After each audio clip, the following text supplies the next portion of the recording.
is the Let's Pretend story of King Thrushbeard.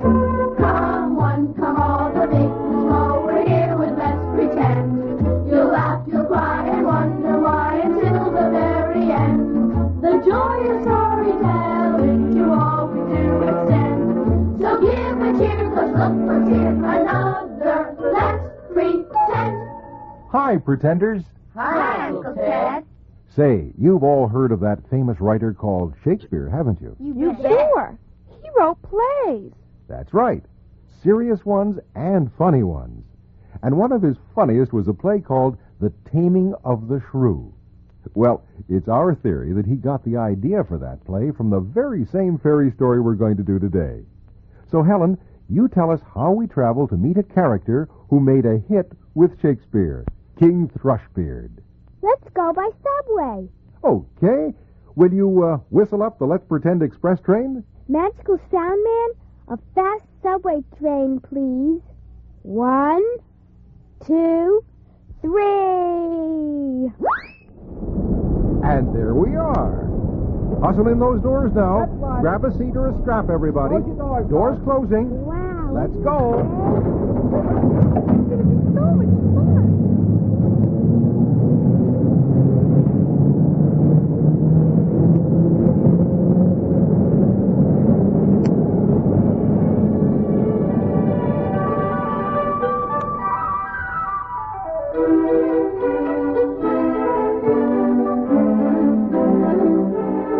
Once upon a time, there was a king who had a daughter who was beyond all measure beautiful. Princess Yetive was her name, and if she had been as sweet as she was lovely, all would have been well. Instead, Yetive was proud and haughty, and found her greatest pleasure in making other people miserable. Right now, she's out in the castle garden, teasing her fat and unhappy maid, Elsie. Yes, that's right. Run, Elsie, run. Pom-Pom's gonna get you after her pom-pom. Oh, Your Highness, call him off. He's right at my heels. Run. Oh, it's too comical. You look like a great big feather bed bouncing across the lawn. Please, Your Highness. He'll stop it. You call him. Why should I spoil the fun? Yetive! What in the world? Oh, Father, look. Did you ever see anything funnier? Big, fat Elsie running in circles because she's so afraid of tiny little pom-poms. Oh, Your Majesty, won't you tell her to make the horrible creature stop? Make him stop, Yetive. Call to your dog. Oh, all right. Here, Pom-Pom. Come, Pom-Pom, come.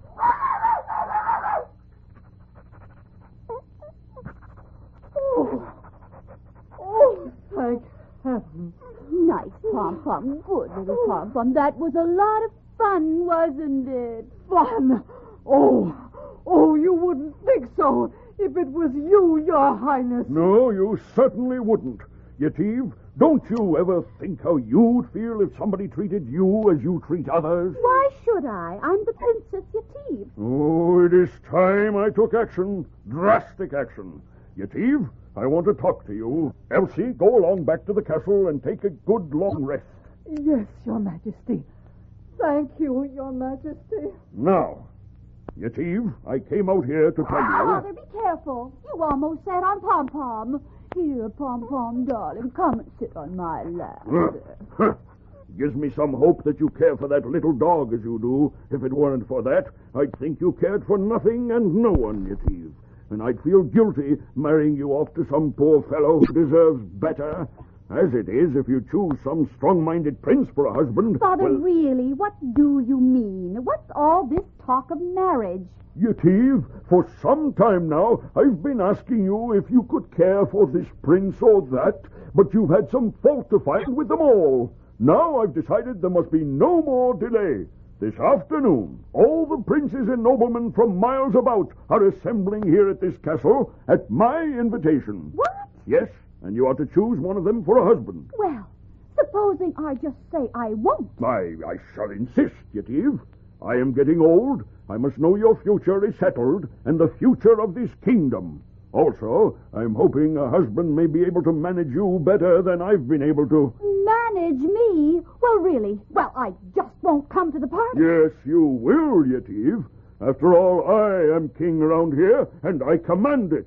You'll come, or I'll have the Prime Minister drag you.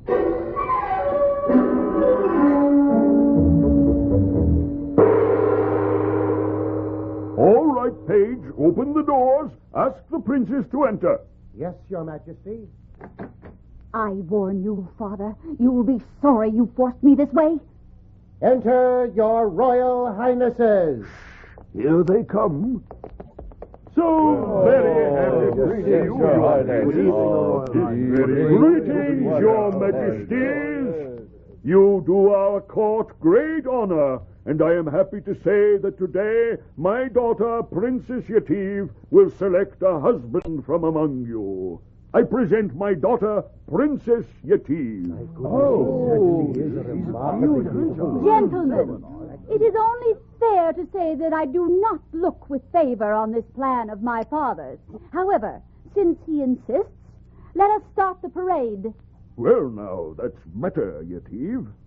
Prince Edward. Your Majesty. You have called on us before, I believe. Oh, Princess Yetive, I'm happy to see you again, as beautiful as ever. I hope you remember me. I do indeed, Prince Edward. Long and lean is the pole for the bean. It isn't often one meets a bean pole who speaks. Yetive. Well, it's true, Father. He's a perfect bean pole. I'm sorry I make such an unfavorable impression on the princess. If you'll excuse me, I'll leave at once. I'm sorry, Prince Edward. I do apologize. Oh, well, Prince Harold. Yes, you have never visited us before, have you?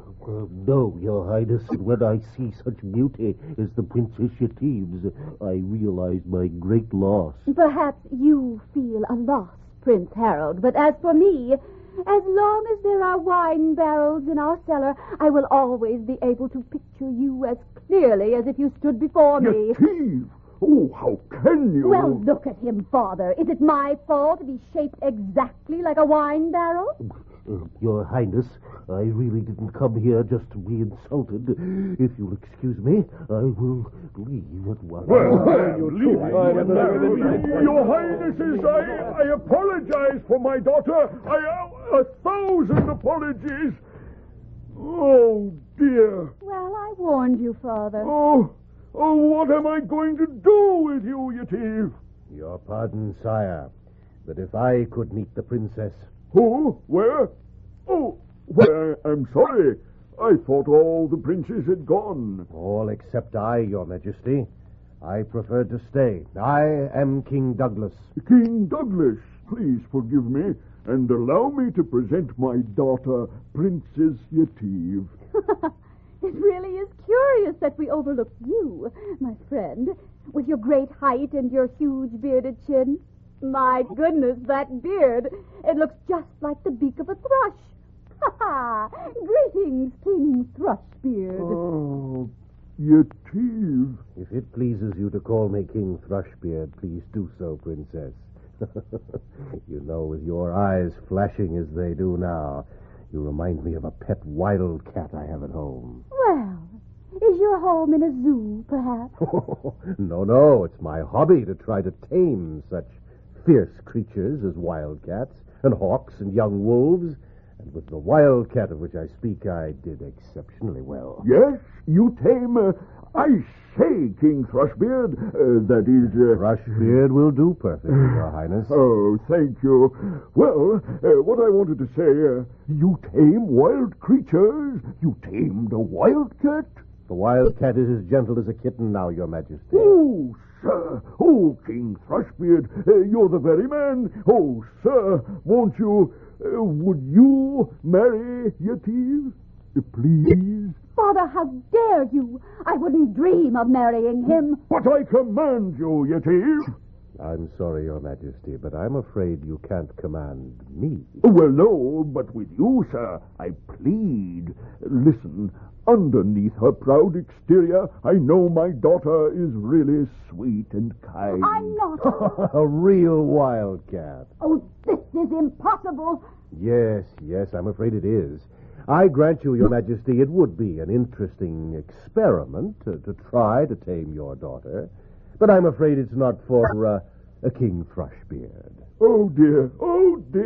Then what shall I do? Well, if I were you, I'd vow to marry off the high-tempered young princess to the first beggar who entered the palace gates. Father, call the guards. Have him thrown out. No. On the contrary, I think I'm going to take King Thrushbeard's suggestion. Father, you're not serious. I don't think you'll regret it, Your Majesty. No, I know I won't. I've suffered long enough with your bad temper and pride, Yetive. Hear me now, with King Thrushbeard as witness. The first beggar who enters these palace gates is going to be your husband.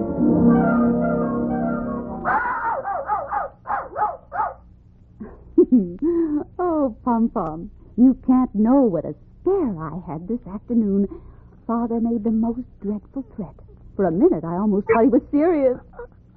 But he wasn't, of course. He and that horrible Thrushbeard went off to the council room. Then Father came back as good-tempered as anything. Ah, here you are, Yetive. Oh, Father. Yes, of course, here I am. Or did you think this was my ghost? I'll join you, if I may. I guess Pom-Pom won't object. Ah, this is the hour of the evening when music would be pleasant. Music? Well, I dare say it would be all right. Why, listen. There's music right now. Somebody has started to play outside the castle window. So they have. It really is pleasant, isn't it? Open the window, won't you, Father? Certainly. Glad to. Not bad at all. Who's playing, Father? A very shabby-looking fellow, a cap down over his eyes, a kerchief round his neck, but he is a good musician. Should I ask him in to entertain us? Why not? Fine. Oh, musician! Musician! Yes, sire. Come in and play for us. The door is just within those gates there. Yes, sire, at once. Well, now, Yetive, glad you are willing to have the fellow in. Why not? I'm bored enough to welcome a distraction. Here I am, Your Majesty. Well, what a great tall fellow you are. Practically another King Thrushbeard. Yetive, how on earth can this ragged fellow remind you of King Thrushbeard? Why, look, he has no beard at all. Good heavens, Father, I can see that. I only said he was as tall as Thrushbeard. Ah, well then, we can proceed. Yes, let's have some music. No, I think not, Yetive. Only a few hours ago, you heard my vow. I swore to marry you to the first beggar who entered the palace gates. Well, here is the beggar, your husband, daughter. Father, you're joking. Yetive, you have many things to learn. I hope this fellow may be the means of educating you to a less selfish point of view. Come now, what do I call my new son-in-law, fellow? Why, you can call me the minstrel man. Very well, minstrel man. Will you marry my daughter? Why, well, what can I say except this is so sudden?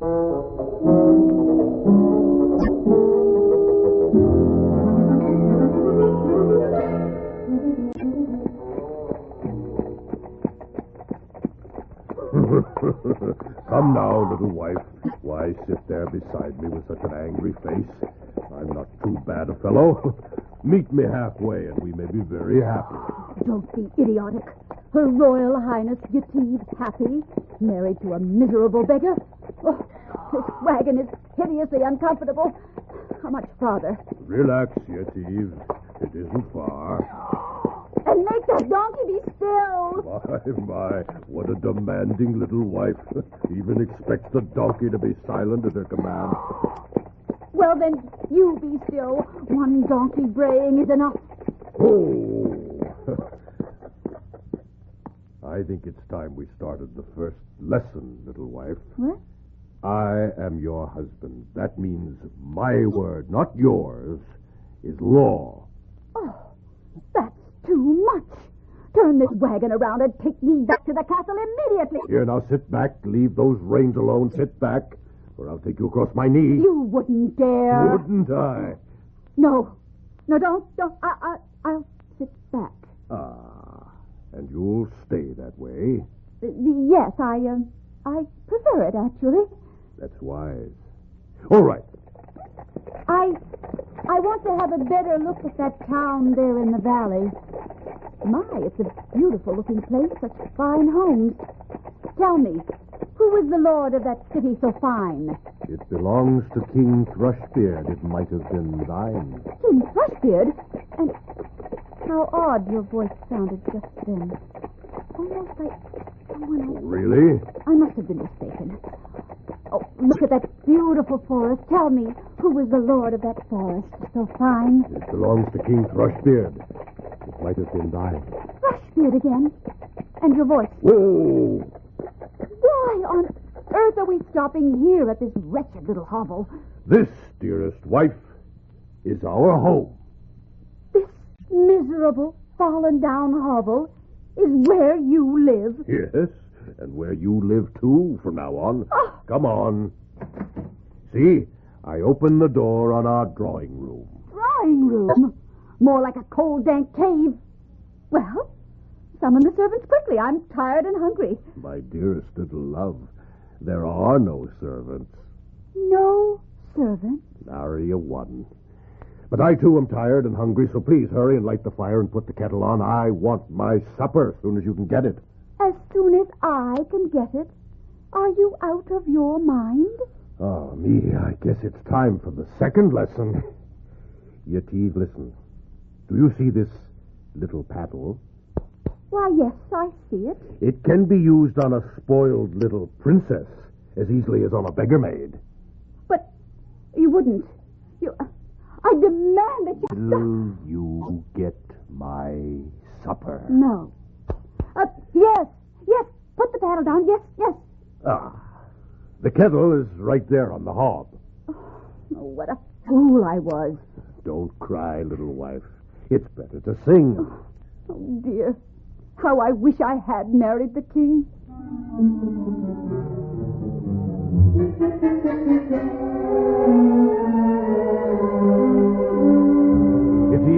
Yetive? Yes, what is it? Come when I call. If you have anything to say to the Princess Yetive, you can come to her. Who is the Princess Yetive? I call my wife, the minstrel man's wife, and I'll call just once more, then I'll come with the paddle. Yetive. Oh, very well. What is it? So, the lesson of the paddle was learned. Well, that's some progress, but not much. Oh, how much longer will this go on?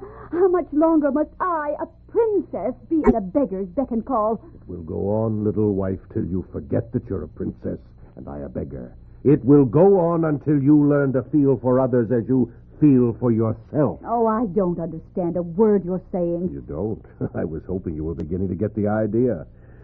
Well, let's see. You haven't been much of a success as a cook. Your scrubbing's very inadequate.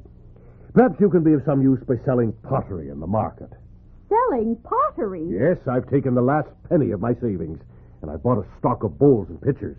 Tomorrow you can take them to the market and see how you fare as a saleswoman. A princess?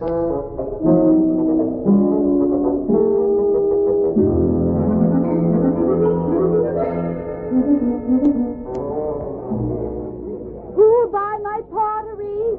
Who'll buy my pottery? Well, here's a pretty little merchant. How much for that bowl, miss? 10 coppers, sir. That is, I think it's 10. Yes, that's right, 10. Oh, you sound new to selling, miss. Well, here's 10 coppers. And I say, look out there, you fool. Watch out, miss. Oh, my pottery! My bowls! Oh, look, all my pottery broken. What will my husband say?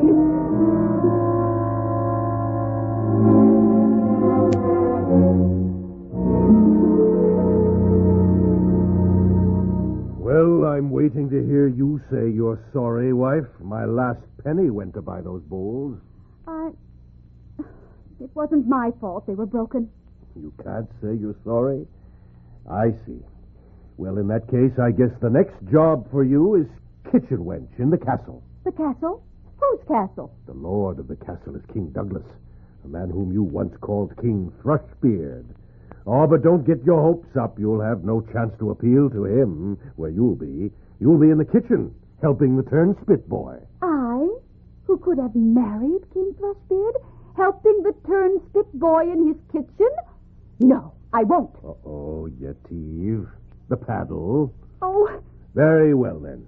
Do a good job, and the cook has promised that you shall have scraps and leavings from the king's table to bring home, just like the turnspit boy. Here, you can carry this little bucket for the scraps. Take it, Yetive. Come with me. Your new job is waiting.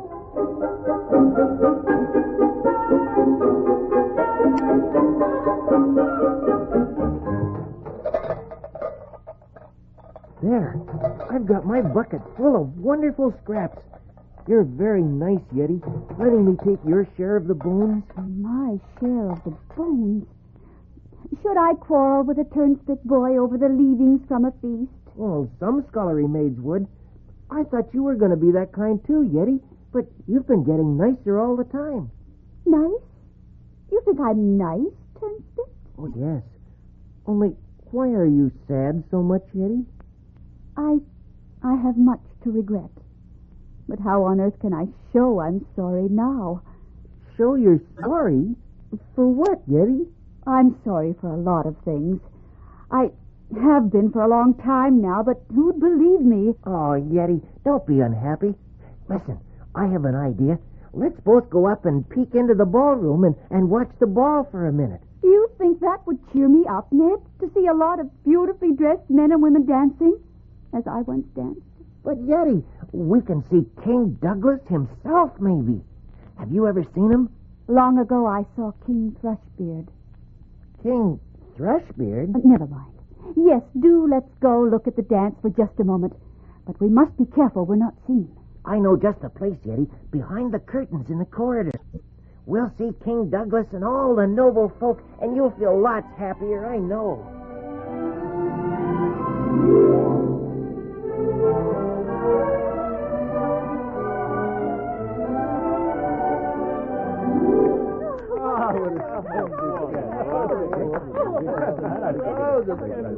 Oh, that was wonderful, Your Majesty. And it's so good to have you back. It's pleasant to be back, Lady Jane. Really, it's all been so mysterious. Months ago, you rode away to a neighboring kingdom to meet a princess. And then what happened? Where have you been ever since? Someday soon, I hope to tell you all, the whole story, Lady Jane. In the meantime... Good heavens, what was that? Something fell out from behind that curtain. Oh, a tin bucket. And what's that spilling out from it? A good grief. It appears to be a messy lot of bones and greasy peeling. Someone's behind that curtain. Well, my boy, what are you doing here? I'm sorry.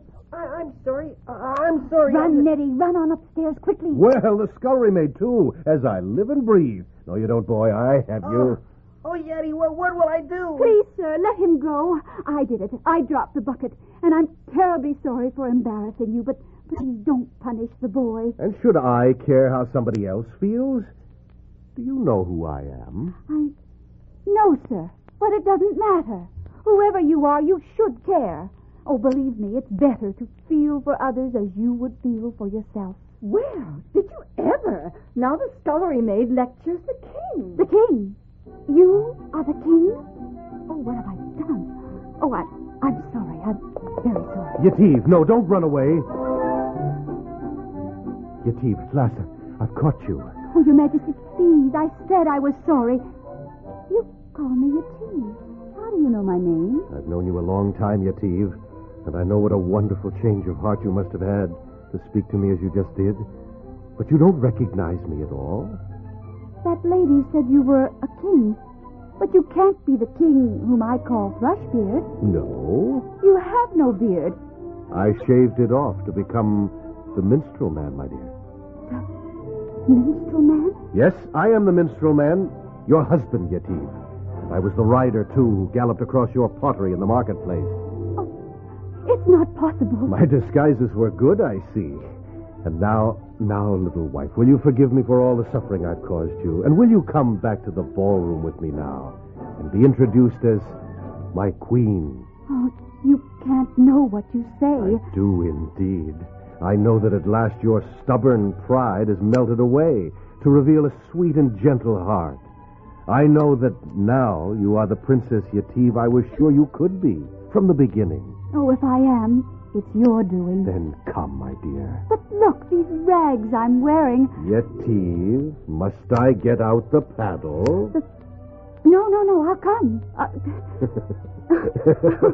And I've a feeling this is the last time I'll ever have to mention that paddle, my queen. It will be my king, I promise.